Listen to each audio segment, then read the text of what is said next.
Okay, while they're setting up, the way this is going to work is you guys have your questions or comments or feedback.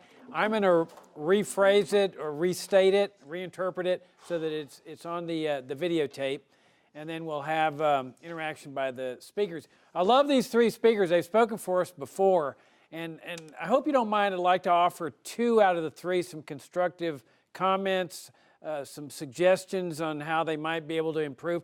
Neill, your talk was absolutely perfect. I have no comments on that. But Seema, I have one constructive comment. I hope you don't mind my making this public. But you need to work a little bit more on expressing enthusiasm and passion for what you do in life. So, just constructive criticism. And Laurence, you need to work a little bit more on letting people know exactly where you stand and what you believe. I'll try to do that. Okay. All right, on that note, let's get started. And I'll call on you. Just raise your hand. Raise your hand and we'll go from there. Yes, ma'am. They're in the back. Hey, how you doing? I have a question. So you just finished your talk, and you are talking about freedom. Are you talking about freedom overall, like in the public and private, or just in the private? Because I believe that the government does have say in what happens in the public because that is a shared space versus what you can and cannot do in your own home as an adult. Do you believe that people should be able to smoke crack and heroin on the street or in their own home? Because I think those are two completely different places. And I agree. Okay, wait. Let me rephrase the question. Okay. Yeah, excellent question. Okay, what the question is, do you feel that people should have the same freedom in the public square that they do in their private homes? And should that freedom extend to public parks or the streets, sidewalks, and so forth? So go ahead.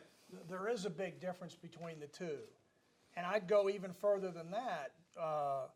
Just because you want to smoke crack doesn't mean you can do it in my home, even though it's a private home and it's not public. The issue comes down to private property. Whoever owns the private property makes the rules for that property. So your statement really comes from just one being able to do whatever they want in the home, not what they want overall in public. Correct. Total freedom of freedom within their home. You can walk around naked in your home, but I don't suggest you do that on a public street. Same thing. Okay. Now, if y'all want to, if the other panelists want to weigh in on something, just feel free to do so. Yes.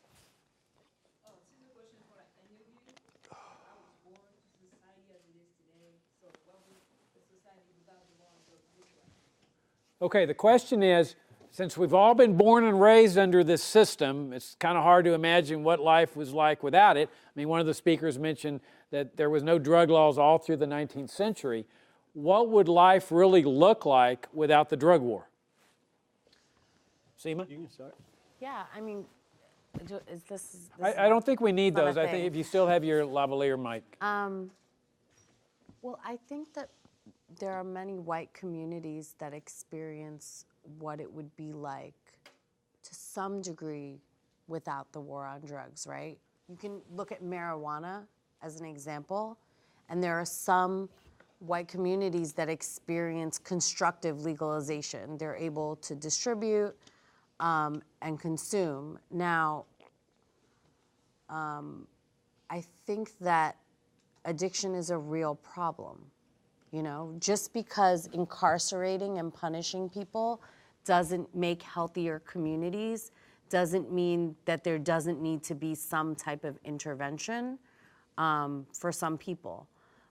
What that looks like, I think should be based on what produces the positive outcome. Now, I like I said, I mean, I don't share all of the views of a libertarian when it comes to drugs. I think that there are serious public safety issues with respect to addiction that impact communities and families.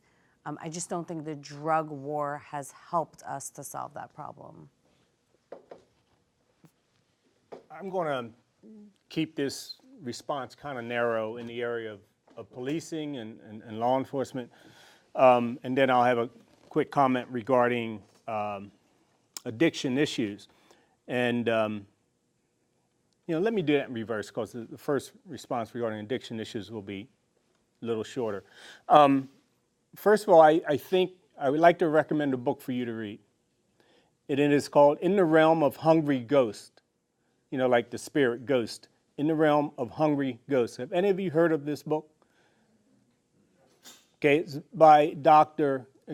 Gabor Mate, and he talks about substance abuse and mental health. He talks about the lack of connection. He talks about the isolation of people. He talks about trauma. He talks about why we do the things that we do when there are mental health issues. And as you heard earlier in the presentations, we've got, Seema, I think it was you, talking about the collapse of our focus on mental health, right? In the 1990s, 80s, 90s, we lost our focus in this country and attention to mental health. Not that it was all that great, but it became worse. If we were to really focus on mental health issues of people in our communities, in our society, in our households, and not be afraid to seek and get the help that we need, and have that help available, have the resources available to deal with mental health, we wouldn't nearly have the rate of addiction that we have. And you can put all the drugs out in front of people, all you want. Yeah, so I just want to say, but read his book, and it'll speak more to that. In the area of policing, and this is what I did. The relationship between the police and communities of color would improve dramatically. Don't get me wrong, it wouldn't be utopia, because we got a serious race issue in this country. We are a country that just likes to, how can I say, we are a very punitive country. All right, so whether it's about drugs or whether it's about other laws, and be careful and watch out for what might take the place of the war on drugs as it relates to communities of color and law enforcement and policing. But the interaction between police and community would have the opportunity to improve dramatically. Because when I talk to young cats in my neighborhood back home in Baltimore, and I ask them what would the world be like, what would their world be like without the war on drugs, without these prohibition policies, the first most popular response is,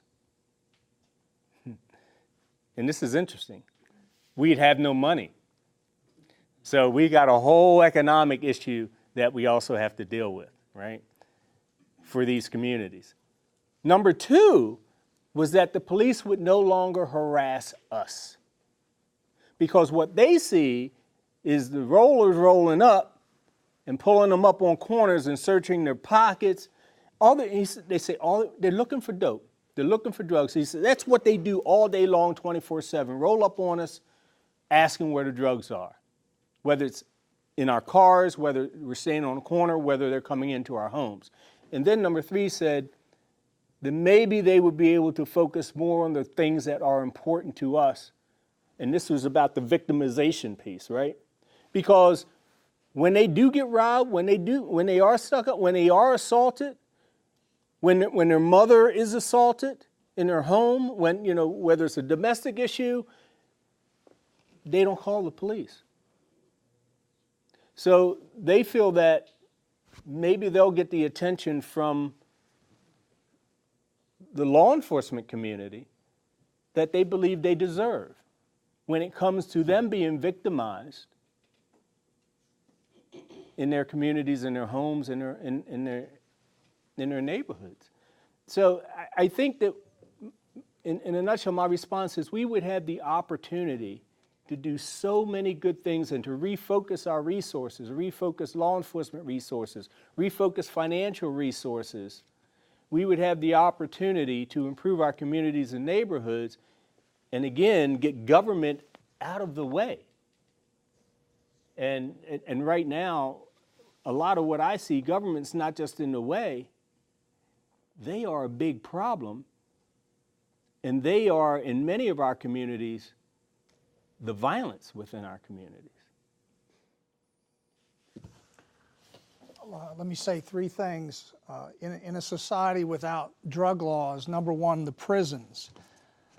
I suppose, at least on the federal level, half of the people could be out of federal prison. And not just because they're in for a drug crime. Some people do commit violent crimes and are in prison for the violent crimes, but they're drug related. And if drugs were legal, they would not have gotten involved with the drugs or the violent crimes. So the prison population would be tremendously lower. Number two, as far as law enforcement, I don't have a background in law enforcement like Neill, but I think you could probably eliminate half the police in the United States in every city and county if you got rid of the war on drugs, because it seems like that's all they're doing. And people wouldn't have to be worried about having their car searched all the time and things like that. And then thirdly, about addiction and getting help and things like that. If drugs were not illegal, people would be more likely to come forward and try to get help for their drug addiction, instead of being afraid that they might get in trouble for coming public with their problem. I just believe as a libertarian that it's not the job of the government to help people overcome drug addiction. It would be the help of the private sector. If I could weigh in on this, because that's such a critically important question. Immediately, all the drug gangs and drug lords are out of business today. You legalize drugs today, all of those people are out of business instantaneously. They can only compete in an illicit market, a black market. They cannot compete against pharmacies that are out there providing good quality drugs, perfect needles, clean needles, and so forth. So they're out of business. That means all the drug war violence is gone instantaneously. All the things they're trying to do with criminal prosecutions, that would be achieved with drug legalization. Mexico would be restored to a nice place you could go and visit, tour. You wouldn't be worrying about violence, disappearances, gang wars, drug violence. All of it would disappear. And I want to reinforce what Laurence just said. When you got a drug problem, part of overcoming that is the transparency of being open and talking to people, saying, I got a drug problem. Can you help me out here? Give me a support network here. But if you got drug laws in place, you don't know that the next guy next door to you is a narc. That as soon as you start sharing with him your problem, or let's say you fall back 2 steps and go try to get some drugs, that all of a sudden you're going to get busted. All of that is eliminated with drug legalization. It's a compassionate way to handle drug addiction and drug usage. The private rehab, Alcoholics Anonymous, and these kind of groups. The criminal justice system has no business being involved in this. Yes, sir. For Neill, if we actually eliminated the war on drugs, you mentioned about all the time that you spent your entire career almost, hassling people over drugs. What percentage of police resources are, and I'm going to use the verb wasted, on things like that could be redirected to what I call real crimes, like all the unsolved rapes and murders and burglaries and domestic violence and things that actually Yeah. All right, the question is that if you didn't have this drug war, to what extent then could resources that go into the drug war and are essentially what we would consider a waste, being able to be redirected into the things we really want the police doing, going after the murderers and the rapists and the burglars and the robbers, the people that are, like Laurence says, violating our rights by initiating aggression against us. Neill? Sure, and first thing because there'd be a great reduction in numbers, like you said, through attrition, eventually you'd be able to really focus on hiring really good, conscientious people, which is really important. Speaking about your city centers mainly, like Baltimore, Chicago, New York, Miami, LA, and so on, easily 75 to 80% is focused on the war on drugs. Easy, 75 to 80%. And let me give you a quick picture on numbers of the Department of Justice investigation of Baltimore, which happened a couple years back, where they looked at the data of stops, police interactions with people, in the neighborhoods, and they came up with 300,000 interactions. And of that 300,000 interactions, police and citizen, only 3.7% resulted in a citation being issued or an arrest being made. Only 3.7% of 300,000. So what does that mean? That means of all those interactions, those where police are stopping people on the street, restricting their movement, questioning them, patting them down, of all of those, only 3.7% ended up in some sort of enforcement action. So what is the other 96.3% about? What is that about? It's not just a waste of time. I'm violating your rights. I don't want to be stopped by you. I don't want to talk to you. I don't want to have my pockets searched. I don't want to be strip searched in the middle of the block. They had no reasonable suspicion or therefore probable cause to be doing what they were doing, but that's just the beginning. Because they got that number, the Department of Justice got that number from looking at paper. But then from investigations, they said, oh, wait a minute, something's missing.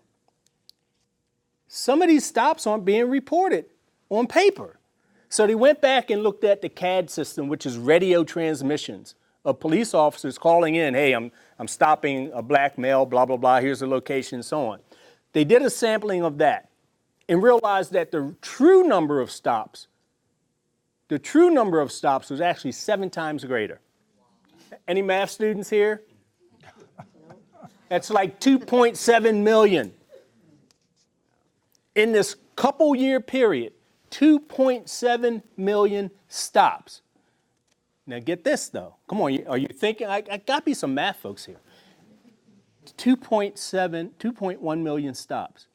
But the enforcement action, that number, which resulted in the 3.7% of the 300,000, that remains the same. That hard number remains the same. So now, what is the percentage of the 2.1 million? Less than 1%. Of 2.1 million stops resulted in official enforcement action. And even that's questionable. So, I think that's a good segue. When we talk about policing, right? For a lot of folks in community, police are the whole criminal justice system. They're the primary point of contact. But very few people who get pulled over or stopped, get arrested, get prosecuted, and end up in prison. Right? So when we look at the issue of incarceration, that's something a little bit different. Now, it's not that I'm saying that drugs should be a crime. This wouldn't be the right audience for that. And I'm not saying that. But I think that from my vantage point where we're trying to change policy, right? We're trying to actually change the laws. We have to take on the complexity of the issue both of addiction and of crime. Because the fact of the matter is that there are people who do some heinous stuff, right? If you, like us, we work with crime victims, And so we have to interface with that. And also, most of the people who are in prison are not there for drug offenses. Even though, yes, federal prison may be different, I don't know, that only makes up 15% of overall the people who are in prison across the country. Overwhelmingly, people who are in prison are poor. That's one sort of constant. But I say that to say, it's something for our movement to take on.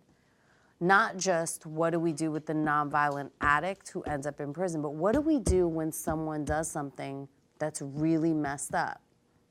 I mean, I know you guys have even had some controversy here on your campus recently, right? Around sexual violence. I don't want to dig up something that's too controversial right now, but, figuring out how you deal with that is kind of like the question we have to take on when we take on the issue of criminal justice reform.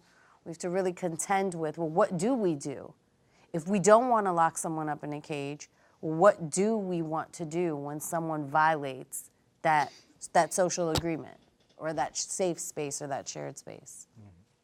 Just real quick, and I'm glad you mentioned that because it goes back to the question about police resources and what we have the ability to focus on. And when we talk about sexual assaults, we have tens of thousands of rape kits across this country that we haven't even been able to That's right. give attention to because we don't have the resources to do it. And that's something we should be focusing on. But you're testing a lot of the drug Right. samples. I don't know if any of you have ever yet been a victim of identity theft.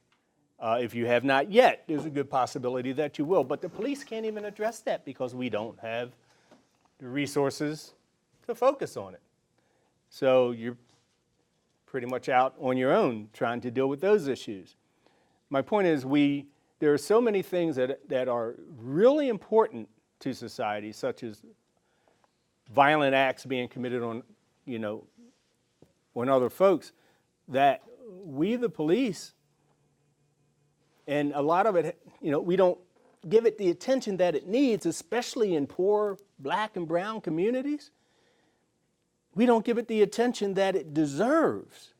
And, Seema, as you were talking earlier about, the conversations you've had and people not, I'm not a victim, In many of the neighborhoods in Baltimore, people don't report crime.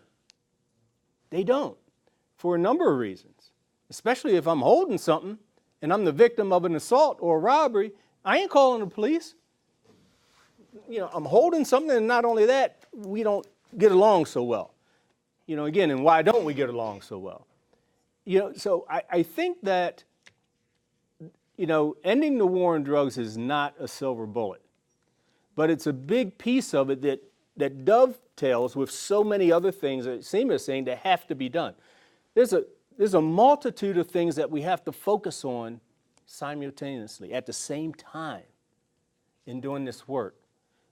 In addition to the first response from the young men that I asked that question of, money, economic empowerment, when you remove the money that's being made from selling drugs in our communities.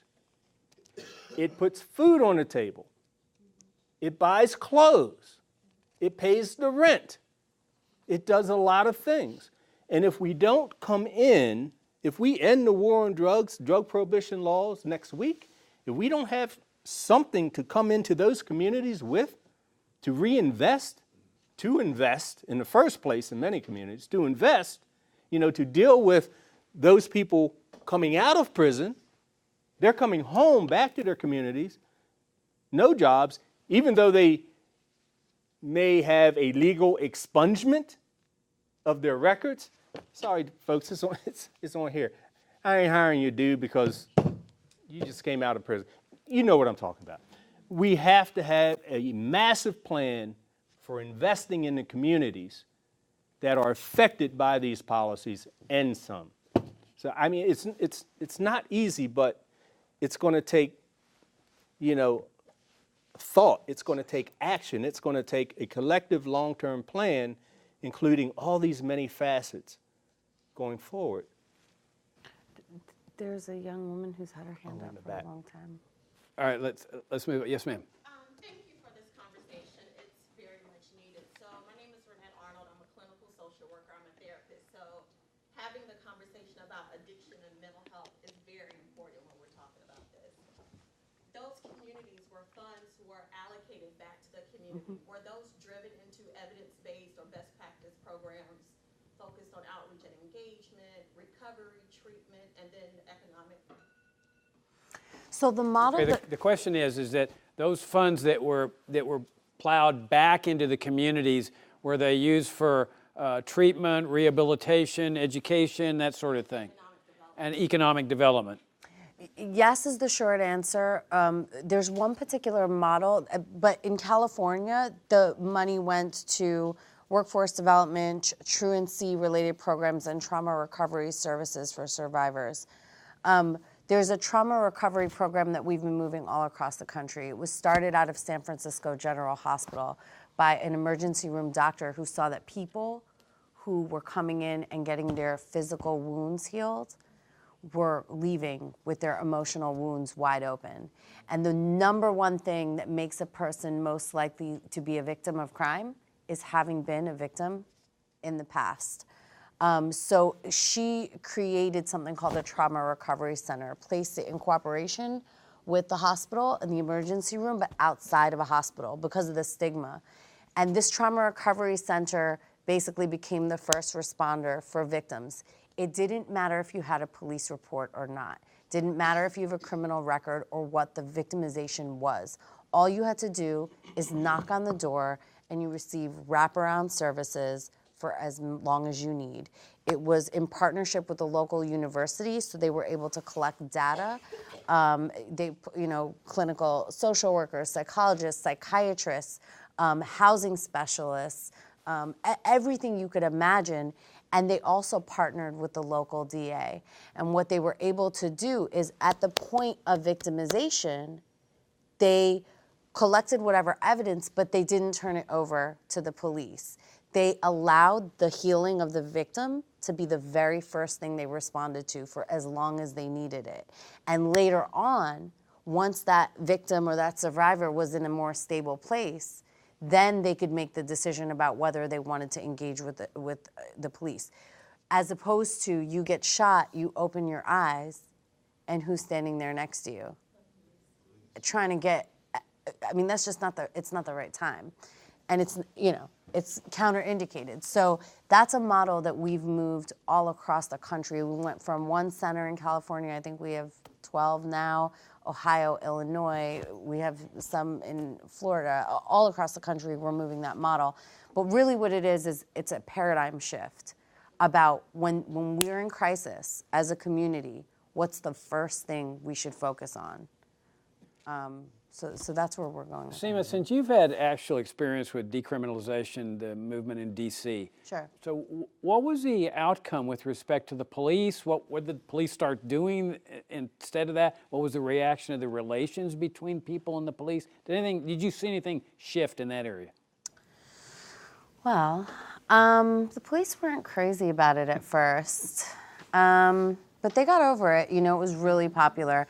Ultimately, it was, they got over it. It was ultimately more popular than any politician in the city. When we started, there was like 30% support for marijuana reform. When we ended, there was 70% support. So that's basically unanimous.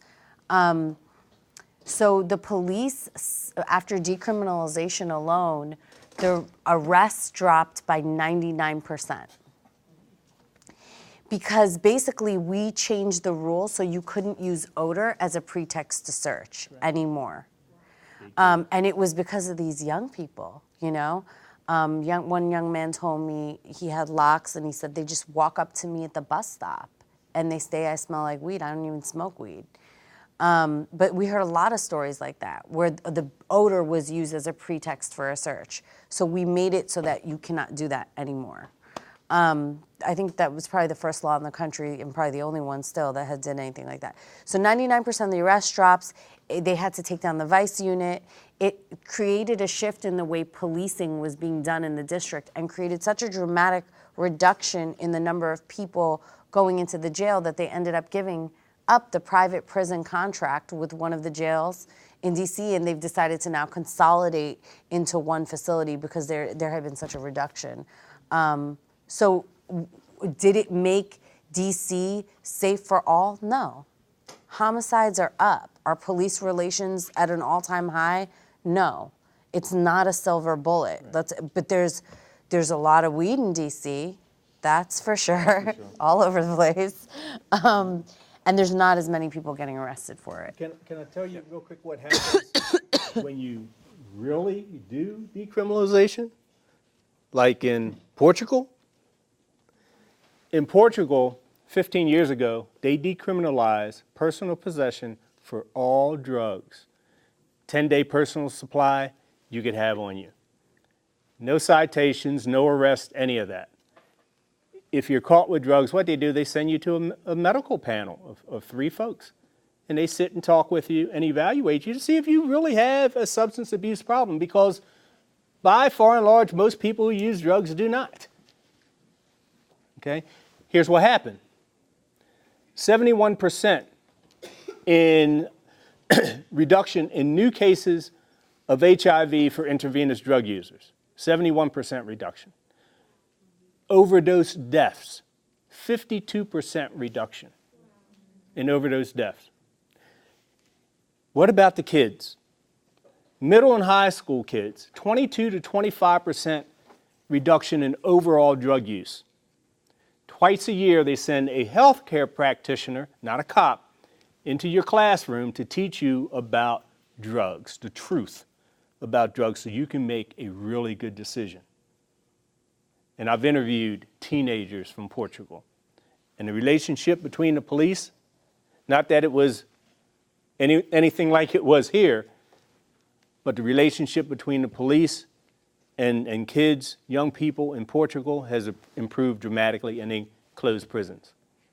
And it's continuing to improve because the stigma of drug use is being removed, and people are coming out of the shadows seeking treatment and help. And now they have the resources for that treatment and counseling and help, because it's not going into the criminal justice system. Yes, sir. Well, I was just gonna say also to add to what Neill is saying, like, I'm not pushing back. I agree with everything you're saying, and I'm no expert on addiction, but I will say that if we really want safe communities, we need jobs. Yep. We need jobs that people can work, earn a living wage, and be able to take care of their families. We need access to affordable and adequate health care. We need mental health services. We need safe places for our children to play. We need schools for them to go to. We need housing that people can afford.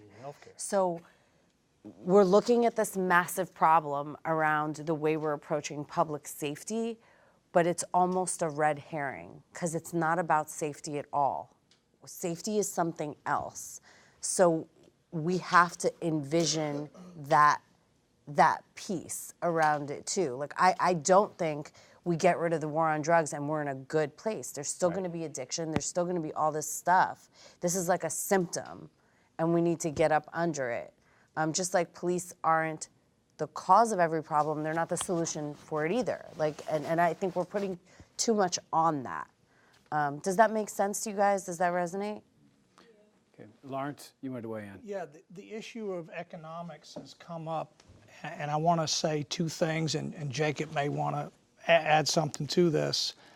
Part of the problem with economic issues in black communities is the government.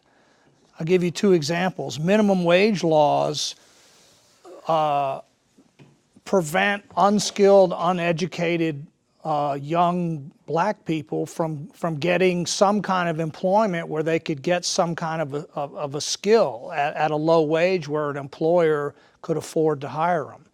And secondly, somebody mentioned at the beginning of this program licensing. There are licensing laws that prevent people from starting businesses.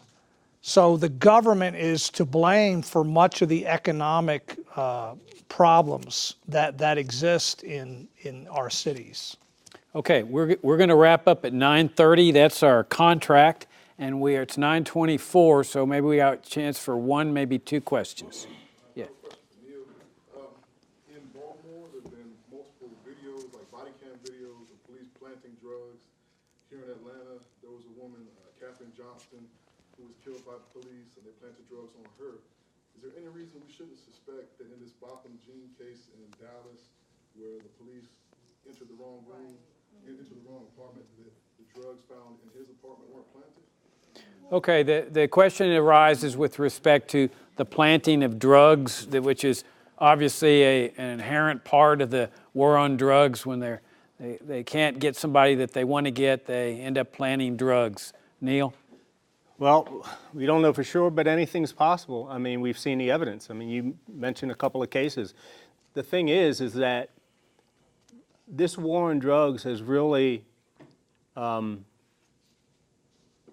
that the policing profession has been all that good. Remember, I talked about its foundation of racism, dealing, going back to days of slavery and so on.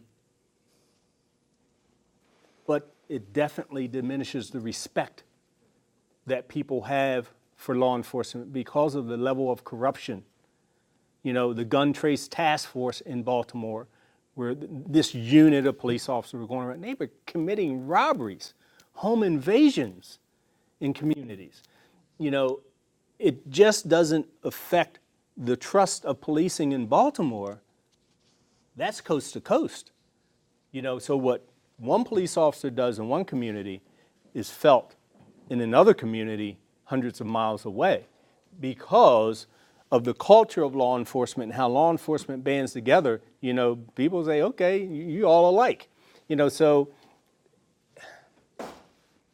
is it possible? And I want to just say something else. As we talk about, the possibilities and what it could be like in doing away with this war on drugs, and I mentioned earlier, even if we got rid of that a week from now, what's next, right? What's next? Because we haven't dealt with race in this country, right? And we have to deal with that. But what's next? And my point is this. Tobacco has been mentioned. Can I ask you guys, I want to ask you guys a quick question. How many of you smoke or know someone who smokes? Cigarettes, tobacco, not weed. Tobacco. Do you know what type of cigarettes by any chance they smoke? Newports, what else? Cools. No, black folks, not the white folks, black folks. Newports, Cools, like menthol kind of like related, right? Let me ask, so. Are Camels white people or black people? They're mainly white people. But of the black people who smoke tobacco, 85 to 87% choose menthol products. Newport, Cool. Do you know that in many cities around the country right now, there's an effort to ban menthol products? And don't get me wrong, I don't want anyone to smoke tobacco because I know what it does to you, right? But what would happen in our communities if we started a ban on menthol tobacco products? Black market owns up, we start smuggling cigarettes in. What will be law enforcement's response to that? To go after and find the people who have menthol tobacco products in their trunks. They're going to be renting U-Hauls, going one state over, two states over, bringing them in because we created a market. And now that causes more interaction. Is there anyone from a community that has done that? Where are you from? I'm from Chicago, and I've had someone tell me that they from Indiana, they work in Chicago, and they had a cop, like an undercover cop, approach them asking for loose squares. He didn't take the dollar from him, because if he did, it would have been illegal because he was selling from a different state, the cigarette. Because in the bottom, you can tell if the cigarettes are from which state they are. Right. Because they tax less in Indiana. So if you sell loose squares or something from Indiana in Chicago, you can get arrested for that. So I just wanted to mention that to show that the problem is right. So the problem is much larger than this discussion here about the war on drugs. Well, we need to wrap things up there. I mean, policy. there's the Eric Garner case. I can't breathe. What's he doing over there? He's selling loosies. I mean, big deal. I mean, it's just a product of the government's rules and regulations. I apologize. I know you guys still got questions, but we agreed to cut out at 9:30. Want to thank you very much again for coming in. Thank you to Amari Fenoy, the NAACP chapters at Morehouse and Spelman and the Spellhouse National Activist Center. We're very, very appreciative. Thank you for our speakers for coming down and doing this, and thank you for being so nice.